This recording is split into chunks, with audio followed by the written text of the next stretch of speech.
Hello students of class 12th economics बेटे। जैसे कि आपका chapter number 2 some basic concept of macro economics चल रहा है, जिसमें बेटा मैं आपकी काफ़ी सारी वीडियोस बना रखी हैं। आपके लगभग हर एक कंसेप्ट की बेटा मैं वीडियो आप तक पहुंचा रही हूँ, ठीक है ना। तो हर एक कंसेप्ट को थोड़ा ध्यान से देखना और ध्यान से समझना बेटा। आज बेटा हमारा ये चैप्टर कंसेप्ट 6 है, चैप्टर 2 का टी.आर. जैन की ये बुक है। आधे बच्चे पूछते हैं कि बुक कौन सी है, तो टी.आर. जैन की और बी.के. और ये देखो लिखा हुआ ना, टी.आर. जैन बी.के. और इसकी बुक है ये, ठीक है। क्लास 12 है आपकी। तो देखो बेटा, intersectoral flows, each sector of the economy depends on the other in one way. देखो हर एक बंदा, कोई बंदा ये नहीं बोल सकता पूरी दुनिया में कि मैं इंडिपेंडेंट हूँ, कभी नहीं ये हो सकता। अगर मैं बोलूँ कि मैं तो अपने सारे काम अकेले कर लूँगी, अपने लिए चीज़ें भी खुद बनाऊँगी, खाऊँगी भी खुद, मतलब ऐसा कोई इंसान ही नहीं है भी जो कह दे कि मैं इंडिपेंडेंट हूँ, ठीक है ना। हर एक बंदा हर एक दूसरे इंसान के ऊपर डिपेंड रहता है। हर एक के ऊपर नहीं बोलते तो हम स्पेसिफिक के ऊपर तो डिपेंड रहता है। जैसे हम खाने पीने की चीज़ों के लिए हमारे फार्मर्स के ऊपर डिपेंड रहते हैं। जो बच्चे कुरकुरे चिप्स खाते हैं वो उन फैक्ट्रीज के ऊपर डिपेंड रहते हैं जो उनको बनाती हैं। हमें कोल्ड ड्रिंक वगैरह पीने की आदत है तो हम उनके ऊपर डिपेंड रहते हैं। समझ में आई बात, मेरी बात है। तो मतलब ईच सेक्टर, चाहे वो हाउस होल्ड सेक्टर है, चाहे वो प्रोड्यूसर सेक्टर है, चाहे गवर्नमेंट सेक्टर है, चाहे एक्सटर्नल सेक्टर है, कोई भी सेक्टर ये नहीं बोल सकता कि हम इंडिपेंडेंट है। हर एक सेक्टर को एक दूसरे के ऊपर डिपेंड रहना ही पड़ता है। Each sector of the economy depends on the other in one way और the other. This is called, इसको बोलते हैं इंटरसेक्टर। इंटरसेक्टर यानी कि सेक्टर्स की एक दूसरे के ऊपर इंटरडिपेंडेंस। मैंने वर्ड कौन सा यूज करा, इंटरडिपेंडेंस, ठीक है ना। आपसी निर्भरता, सेक्टर्स की आपसी निर्भरता बोला जाता है उसको। ये देखो कुछ हम ना इंटरसेक्टरल एक मॉडल पढ़ेंगे, ठीक है। इंटरसेक्टरल मॉडल को पढ़ने के लिए हमें दो तरह की चीज़ों को समझना होगा, एक रियल फ्लो को और एक मनी फ्लो को। रियल फ्लो और मनी फ्लो क्या होते हैं मैं आपको समझाऊंगी। उससे पहले हम रियल और मनी का मीनिंग समझेंगे, ठीक है ना। देखो रियल और मनी दोनों का मीनिंग समझेंगे हम, ठीक है ना। इसको बाद में समझते हैं, पहले हम ये 4 पॉइंट डिस्कस कर रहे हैं। इंटरसेक्टरल फ्लो की क्या विशेषताएं हैं, क्या फीचर्स हैं, कैसे सेक्टर्स एक दूसरे के ऊपर डिपेंड रहते हैं। हाउस होल्ड सेक्टर देखो वो प्रोड्यूसर सेक्टर के ऊपर डिपेंड रहते हैं। हम तो प्रोड्यूसर सेक्टर के ऊपर वैसे डिपेंड रहते हैं क्योंकि हमें कंजम्पशन की चीज़ें तो वही देंगे ना, गुड्स सर्विसेज वही तो बना के देगी हमें प्रोड्यूसर सेक्टर। हमें साबुन चाहिए, हमें शैम्पू चाहिए, हमें कपड़े चाहिए, हमें खाना चाहिए, ये सभी चीज़ें बनी बनाई कहाँ से मिलती है भाई, हमें प्रोड्यूसर सेक्टर से तो मिलती हैं। और जो प्रोड्यूसर सेक्टर है वो भी हमारे ऊपर डिपेंड है। क्यों? क्योंकि उनको फैक्ट्री लगाने के लिए उनको भी तो ज़मीन चाहिए, काम करने के लिए अपनी फैक्ट्री में उनको एम्प्लॉयज़ चाहिए, है ना, लगाने के लिए पैसा चाहिए, ठीक है ना। तो ये सारी चीज़ें कहाँ से आएंगी, हम देंगे उनको।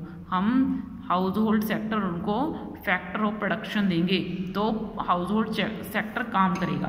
तो house hold sector factor of production के लिए हाउस होल्ड सेक्टर के ऊपर डिपेंड रहता है। कौन सा सेक्टर? Producer sector. जो गवर्नमेंट सेक्टर है वो तो हाउस होल्ड के ऊपर भी डिपेंड है, प्रोड्यूसर के ऊपर भी डिपेंड है। वो तो हमारे ऊपर भी डिपेंड है, प्रोड्यूसर के ऊपर, क्योंकि दोनों से इनकम भी मिलती है और दोनों से फ़ायदा भी होता है, ठीक है ना।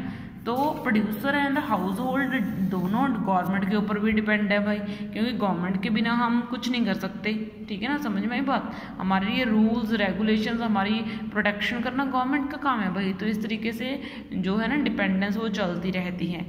आगे देखो बेटा, अब हमने रियल फ्लो और एक है आपका मनी फ्लो, ये वाला, ये दोनों पढ़ने हैं। उससे पहले मैं आपको रियल और मनी का मीनिंग समझाऊँ।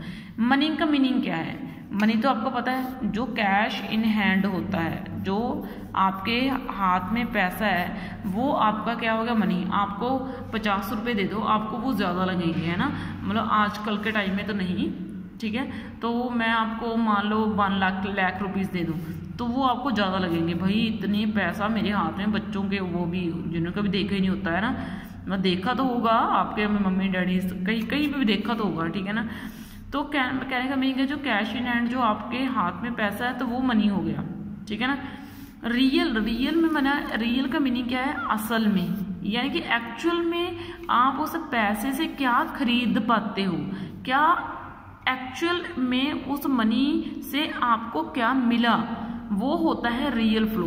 मान लो वो 1 लाख में मैंने जो है 10-10 हज़ार के 10 पैंट और शर्ट ले लिए, ठीक है ना, तो वो क्या हो गया, मनी की असली कीमत होगी कि एक्चुअल में मैं जो आपके पास पैसा है उससे आप कितनी वस्तुओं और सेवाएं खरीद पा रहे हो, कितनी गुड्स और सर्विसेज ले पा रहे हो, कितनी गुड्स और सर्विसेज आपको मिल रही हैं, तो वो हो गया आपका रियल फ्लो।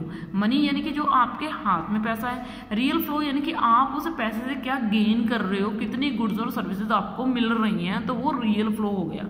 रियल उसको बोलते हैं, ठीक है ना। जब हम रियल फ्लो की बात कर रहे हैं तो हमने पैसे की बात नहीं करनी, ठीक है ना, हमने मनी की बात नहीं करनी, हमने गुड्स एंड सर्विसेज की बात करनी है। किसकी बात करनी है, गुड्स एंड सर्विसेज की बात करनी है जब हम रियल फ्लो की बात कर रहे हैं। रियल फ्लो में हमने मनी वर्ड यूज नहीं करना, और मनी फ्लो में हमने रियल वर्ड यूज नहीं करना, गुड्स एंड सर्विसेज यूज नहीं करनी। समझ में बात। तो मतलब ये है मेरा आपको समझाने का छोटा सा वे कि जब आप रियल फ्लो की बात कर रहे हो तो आप पैसे की बात नहीं कर सकते, जब मनी फ्लो की बात कर रहे हो तो आप गुड्स और सर्विसेज की बात नहीं कर सकते।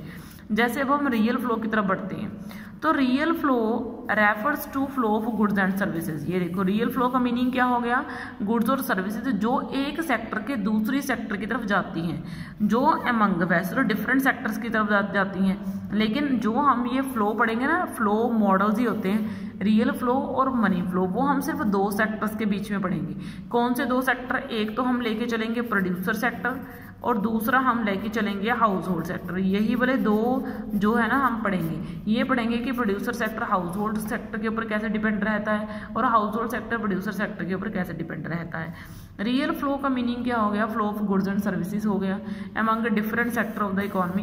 इकोनॉमी के अलग अलग सेक्टर में वस्तु और सेवाओं के फ्लो को हम रियल फ्लो बोलते हैं। Flow of factor services from household sector to producer sector और flow of goods and services. ये देखो उसने क्या बोला, कैसे बनेगा ये फ्लो, हम फैक्टर्स पहुंचाएंगे, हम हैं हाउस होल्ड सेक्टर, वो फैक्टर मिलेंगे हाउस होल्ड सेक्टर से, किसको, प्रोड्यूसर सेक्टर को, प्रोड्यूसर सेक्टर को हाउस होल्ड सेक्टर से क्या मिलेंगे, फैक्टर्स मिलेंगे, और गुड्स एंड सर्विसेज बना के प्रोड्यूसर सेक्टर हम तक देगा। तो ये क्या है भाई, डिपेंडेंस। ये देखो इसको ना एक डायग्राम के थ्रू बहुत अच्छे से समझाया गया। ये डायग्राम आपकी इंपॉर्टेंट है। इसको टू सेक्टर इकोनॉमी पता है ना कौन सी होती है, जिसमें हम सिर्फ दो सेक्टर मान के चलते हैं कि सिर्फ हाउस होल्ड सेक्टर और प्रोड्यूसर सेक्टर है, ठीक है ना।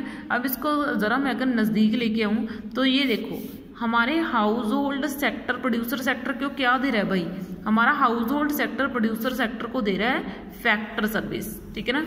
हम फैक्टर्स दे रहे हैं किसके, प्रोडक्शन के। ये देखो लैंड दे रहे हैं, लेबर दे रहे हैं, कैपिटल दे रहे हैं, एंटरप्रेन्योरशिप दे रहे हैं। ये चीज़ें house hold sector producer sector को दे रहा है। और प्रोड्यूसर सेक्टर क्या दे रहा है, हाउस होल्ड सेक्टर को गुड्स एंड सर्विसेज दे रहा है, ठीक है ना, क्या बना के, goods produced and sold by firms. ये देखो गुड्स दे रहा है, जो बना रही है ना, गुड्स दे रहा है बना के हमें producer sector household sector को। तो ये हो गया रियल फ्लो, ठीक है ना, जिसमें हमने देखो कहीं पे मनी की बात नहीं करी।